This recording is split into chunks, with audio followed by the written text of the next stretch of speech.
کربلا نے کر دیا ہے فیصلہ، فیصلہ ہوتا نہیں تلوار سے۔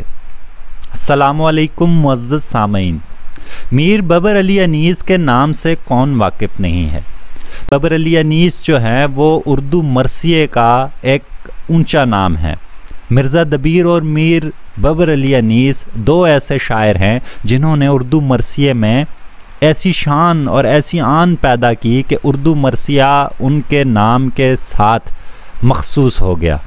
تو میر بابر علی انیس اردو مرثیے کے حوالے سے خاص ہیں۔ آج ہمارے پاس ایک مختصر نظم ہے نمود صبح کے عنوان سے۔ تو نمود صبح میر بابر علی انیس کا ایک مرثیہ ان کے مرثیے کا حصہ ہے۔ تو سامعین، مرثیے پر ہم پہلے تفصیلی بات کر چکے ہیں در مراد مرثیے پر اپنا لیکچر پیش کرتے ہوئے، تو آپ اس کو بھی ملاحظہ کر سکتے ہیں۔ میں مختصراً بتاؤں گا کہ شاعر جو ہے وہ مرثیہ کو عموماً مسدس کی حیت میں لکھتا ہے، یعنی ہر بند میں 6 مصرعے ہوتے ہیں، اور مرثیہ کہتے ایسی نظم کو ہیں جو کسی مرنے والے کی یاد میں لکھا جائے۔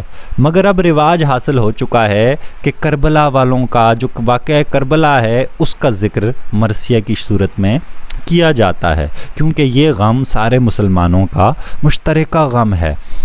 تو مرثیہ میں عام طور پر جو شاعر ہے وہ سب سے پہلے کربلا والوں کی مدینہ سے روانگی بیان کرنا شروع کرتا ہے، پھر کربلا میں آمد، پڑاؤ، پھر رجز پڑھنا، پھر جنگ، پھر شہادت اور بین، یہ سارے واقعہ کربلا کے مراحل ہیں جن کو ایک مرثیے میں ترتیب سے پیش کیا جاتا ہے۔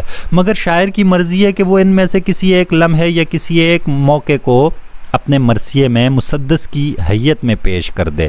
تو یہاں پر جو ہمارے پاس مرثیہ کے جو چند بند ہیں تو ان کو آپ سنیں گے تو آپ کو اندازہ ہوگا یہاں کوئی جنگ، کوئی رجز پڑھنا یا کوئی بین وہ کیفیت نہیں ہے، بلکہ اس میں شاعر نے بڑی خوبی اور ایک شاعرانہ انداز سے اس صبح کی تعریف کی ہے جو کربلا کی صبح تھی، وہ صبح جس میں ابھی جنگ کا یا اس واقعے کا کوئی ذکر نہیں ہے، بلکہ خوبصورتی سے کربلا کے مناظر کی تعریف کی گئی ہے، اور ان مناظر کی تعریف کرتے کرتے اشارتاً شاعر سچی بات بھی کر رہا ہے۔ تو غور کیجئے اور بڑھتے ہیں نمود صبح کی جانب، جس کا مطلب ہے صبح کا ظاہر ہونا۔ طے کر چکا جو منزل شب کاروان صبح، ہونے لگا افق سے ہویدا نشان صبح، گردوں سے کوچ کرنے لگے اختران صبح، ہر سو ہوئی بلند صدائے اذان صبح، پنہان نظر سے روئے شب تار ہو گیا، عالم تمام مطلع انوار ہو گیا۔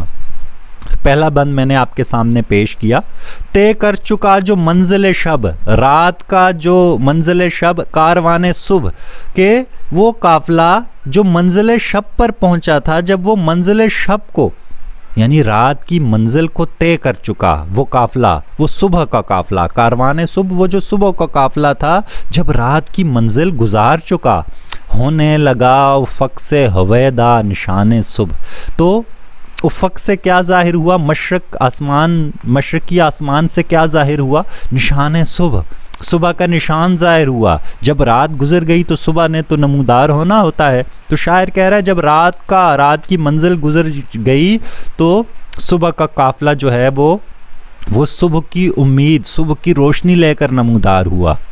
گردوں سے کوچ کرنے لگے اختران صبح، اختر کی جمع اختران، ستارے، گردوں آسمان، گردوں ایسے گردش کرتی ہوئی چیز کو کہتے ہیں، اس سے مراد آسمان لیا جاتا ہے۔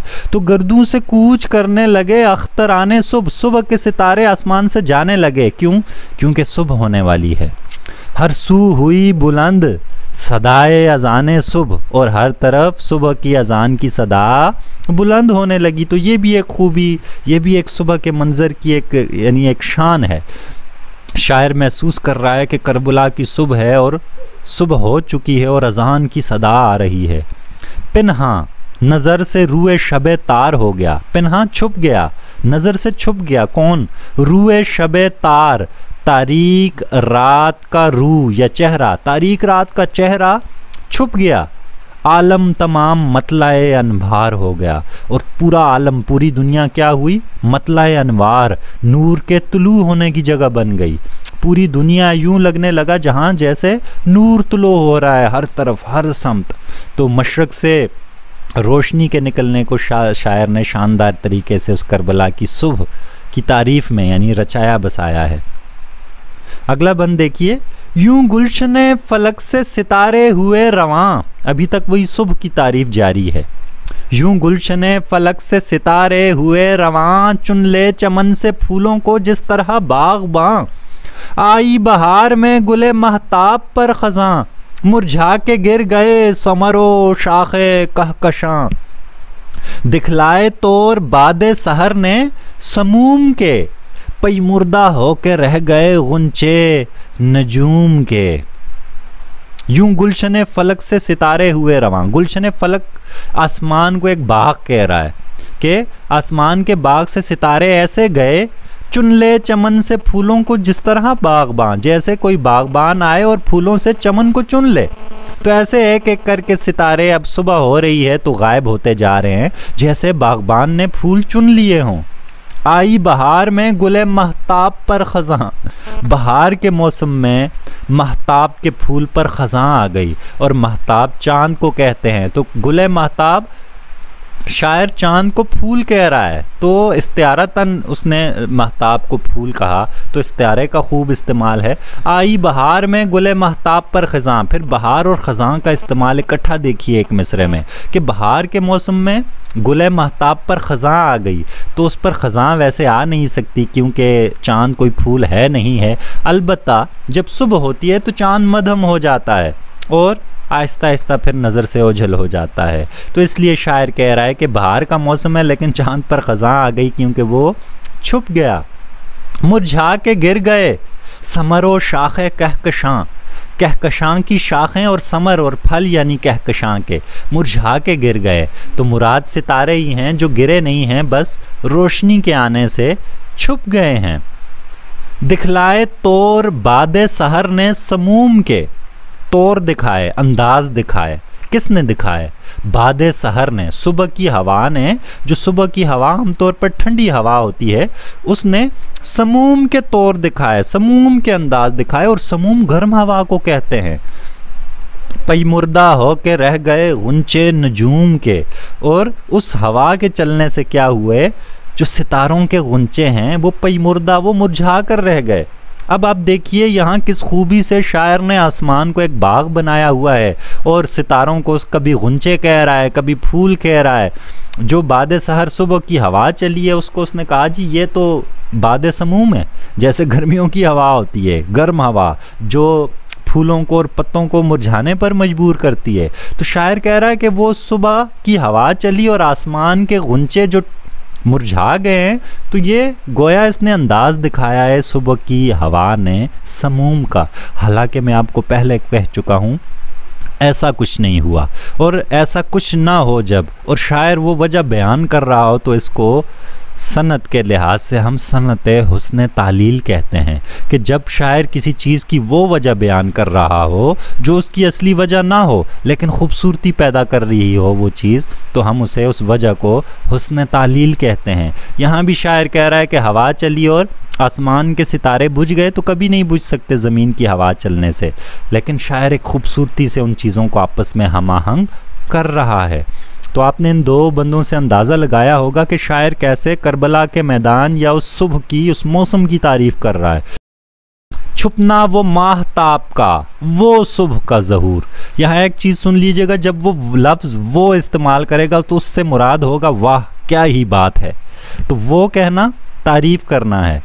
چھپنا وہ ماہتاب کا، وہ صبح کا ظہور، یاد خدا میں زمزمہ پر دازیے طیور، وہ رونق اور وہ سرد ہوا، وہ فضا، وہ نور، خون کی ہو جس سے چشم کو اور قلب کو سرور، انسان زمین پہ محو ملک کا آسمان پر، جاری تھا ذکر قدرت حق ہر زبان پر۔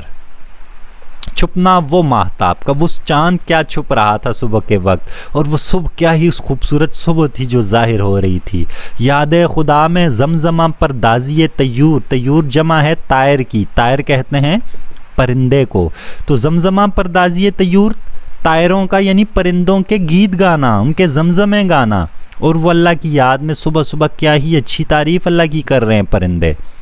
وہ رونق اور وہ سرد ہوا، وہ فضا، وہ نور، کہ کیا ہی اچھا سما اور کیا ہی اچھا ماحول ہے، کیا ہی اچھی ہوا ہے، خون کی ہو جس سے چشم کو اور قلب کو سرور۔ وہ فضا، وہ نور، وہ سرد ہوا ایسی ہے کہ اس سے خون کی ایک ٹھنڈک سی محسوس ہوتی ہے، کس کو؟ چشم کو، آنکھوں کو ایک ٹھنڈک محسوس ہوتی ہے اور دل کو سرور آتا ہے، سکون آ جاتا ہے اس موسم میں، اس محل میں، اس جگہ پر۔ تو کربلا کا یہ مرحلہ ہے، قافلے والے کربلا پہنچے ہوئے ہیں اور شاعر اس صبح کی تعریف ایسے کر رہا ہے کہ جیسے وہ کوئی خوشیوں بھری جگہ ہو، وہ پرسکون جگہ ہو۔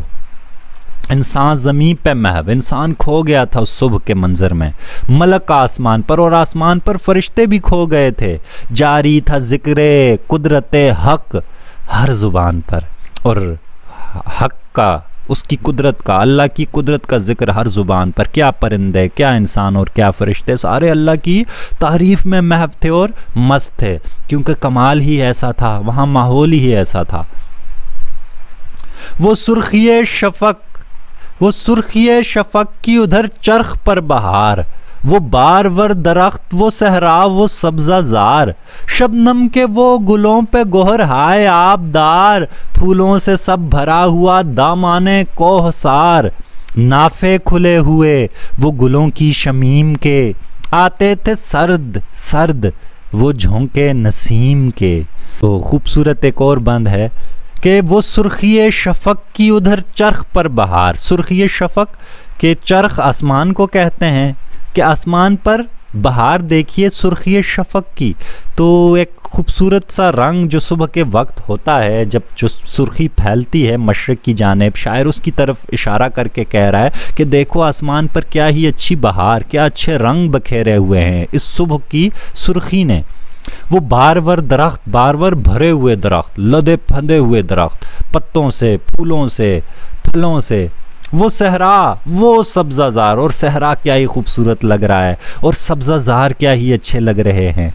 شبنم کے وہ گلوں پہ گوہر ہائے آبدار، شبنم ہم جانتے ہیں اوس کے قطروں کو کہتے ہیں جو صبح پودوں پر، پھولوں پر پڑی ہوتی ہے، تو شبنم کے وہ گلوں پر گوہر ہائے آبدار، آبدار پانی والے، گوہر ہائے جمع ہے موتی، تو وہ ایسے پانی والے موتی جو ہیں ان کے پھولوں کے اوپر جو جلوے ہیں وہ کیا ہی خوبصورت لگ رہے ہوتے ہیں۔ پڑی ہوئی اوس کتنی اچھی لگتی ہے۔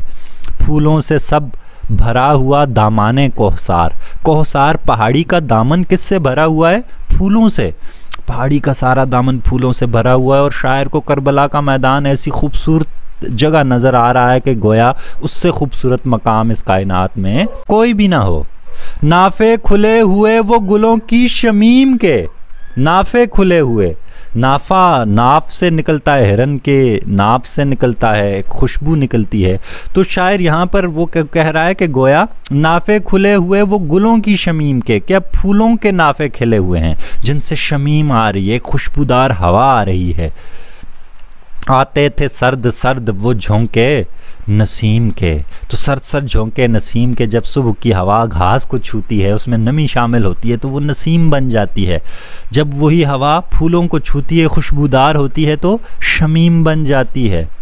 تو نافے کھلے ہوئے، تو خوشبو ہو یا پھول ہوں یا پرندوں کی چہچہاہٹ ہو یا آسمان پر سرخی ہو، روشنی ہو، ہر چیز شاندار لگ رہی ہے، اور اصل میں ایسا ہے نہیں، اصل میں یہ شاعر کے جذبات ہیں۔ اس بند میں شاعر نے سرد سرد، سرد لفظ کو 2 دفعہ استعمال کر کے اس نے خوبصورتی سے ایک صنعت پیدا کی ہے جسے ہم صنعت تکرار کہتے ہیں۔ تو شاعر صنعت حسن تعلیل کا استعمال کر رہا ہے، شاعر اس کے ساتھ دوسری صنعتوں کا استعمال کر رہا ہے، مرات النظیر کا استعمال کر رہا ہے۔ آخری بند دیکھتے ہیں۔ تھی دشت کربلا کی زمین رش کے آسماں، پہلی دفعہ شاعر نے یہاں کربلا کا نام لیا آخری بند میں آ کر۔ تھی دشت کربلا کی زمین رش کے آسماں، تھا دور دور تک شب مہتاب کا سما، چھٹکے ہوئے ستاروں کا ذروں پہ تھا گما، نہر فرات بیچ میں تھی مثل کہکشاں، سرسبز جو درخت تھا وہ نخل طور تھا، صحرا کے ہر نہال کا سایہ بھی نور تھا۔ تو بہت شاندار یہ مرثیہ یہ نظم شاعر نے پیش کی۔ تو اس میں کربلا کا اس نے حوالہ پیش کر دیا کہ یہ میں بات جس کی کر رہا تھا یہ ساری کربلا کے میدان کی بات ہے۔ تھی دشت کربلا کی زمین رشک آسماں، کربلا کے جو ویرانہ تھا دشت تھی اس کی زمین تو آسمان کا رشک بنی ہوئی تھی، آسمان فخر کر رہا تھا کربلا کی مٹی پر۔ تھا دور دور تک شب مہتاب کا سما، اور وہ صبح ایسے لگ رہی تھی جیسے چاندنی رات ہو، جیسے پورا روشن چاند ہو اور اس نے ہر چیز کو روشن کر دیا ہو۔ چھٹکے ہوئے ستاروں کا ذروں پہ تھا گما، چھٹکے ہوئے ستاروں کا، اور ایک ایک ذرہ صحرا کا ایسے لگ رہا ہے کہ جیسے ستارے پڑے ہوئے ہوں، وہ ایسے روشن تھے، وہ ایسے چمک رہے تھے اس صحرا کے اس دشت کے ذرے، ریت کے ذرے کہ جیسے چھٹکے ہوئے ستارے ہوں۔ نہر فرات بیچ میں تھی مثل کہکشاں، اور دریائے فرات، نہر فارسی میں دریا کو ہی کہتے ہیں، نہر فرات بیچ میں تھی تو فرات کا دریا موجود تھا کہکشاں کی طرح، جیسے کوئی ملکی وے، جیسے ہماری گیلیکسی ہے، تو ایسے ہی وہ ریت جو ہے وہ ایک کہکشاں، وہ جو دریا ہے فرات کا وہ ایک کہکشاں کی مانند لگ رہا تھا، اور اس کے ارد گرد جو ذرات تھے ریت کے وہ ستاروں کی مانند لگ رہے تھے۔ جیسے رات کو آسمان پر ہم نگاہ کریں تو ہمیں آسمان پر ستارے اور ان ستاروں کی آپس میں جو جھرمٹ ہیں اور کہکشائیں ہیں وہ ہمیں دکھائی دیتی ہیں۔ تو شاعر کو کربلا کے ایک منظر میں سارا کچھ محسوس ہو رہا ہے۔ سرسبز جو درخت تھا وہ نخل طور تھا، اس میدان میں کوئی ایک بھی سرسبز جو درخت تھا، شاعر کہہ رہا ہے وہ نخل طور تھا، گویا طور کا درخت تھا، نخل بھی درخت کو کہتے ہیں۔ تو تو روایت ہے معروف، ہم جانتے ہیں کہ حضرت موسیٰ علیہ السلام جو ہیں وہ طور پر اللہ تعالیٰ سے ہم کلام ہوتے تھے تو ان کو درخت میں سے روشنی سی نظر آتی تھی۔ تو شاعر کہہ رہے یہاں کربلا میں تو ہر درخت نخل طور بنا ہوا ہے، طور کا درخت بنا ہوا ہے۔ صحرا کے ہر نہال کا سایہ بھی نور تھا، صحرا کے ہر نہال، نہال پھر درخت یا پودے کو کہتے ہیں، صحرا کے ہر نہال کا سایہ بھی نور تھا، تو ہر درخت کا سایہ نور بنا ہوا تھا۔ وہ درخت کا سایہ حالانکہ سیاہ ہوتا ہے لیکن شاعر کہہ رہا ہے یہ کسی خاص برکت کی وجہ سے اس کربلا کے میدان پر کوئی خاص اللہ کی رحمت ہے کہ یہاں کے درختوں کے سائے بھی نور بن گئے ہیں۔ تو صنعت تلمیح پائی جاتی ہے، شاعر نے طور کی طرف اشارہ کیا، حضرت موسیٰ کے واقعے کی طرف اشارہ کیا ہے۔ تو اس انداز سے آپ بخوبی واقف ہوں گے کہ جو مرثیہ ہوتا ہے کربلا کے واقعے کی طرف کی خاطر جو نظم تحریر کی جاتی ہے اس میں صنعت تلمیح، صنعت مرات النظیر، صنعت حسن تعلیل کے بعد کی وہ وجہ بیان کی جاتی ہے جو اس کی اصلی وجہ نہیں ہوتی۔ تو ان کچھ صنعتوں کا استعمال بہت ہوتا ہے۔ تو سامعین، آپ نے ایک منفرد انداز کا یہ مرثیہ دیکھا کہ جس میں شاعر نے کربلا والوں کا نام لیے بغیر ایک خوبصورتی سے صرف کربلا کے اس میدان کی صبح کا ایک منظر پیش کیا ہے، اور اس صبح کا منظر پیش کرتے کرتے شاعر نے خوبی سے اپنی عقیدت کا اظہار کیا ہے۔ تو مجھے امید ہے کہ ہم اب اس نظم کو بہتر سمجھ چکے ہوں گے۔ تو اپنا بہت خیال رکھیے گا، کوئی سوال ہو تو آپ سوال کامنٹ کے اس تبصرے کے خانے میں کر سکتے ہیں۔ اللہ حافظ۔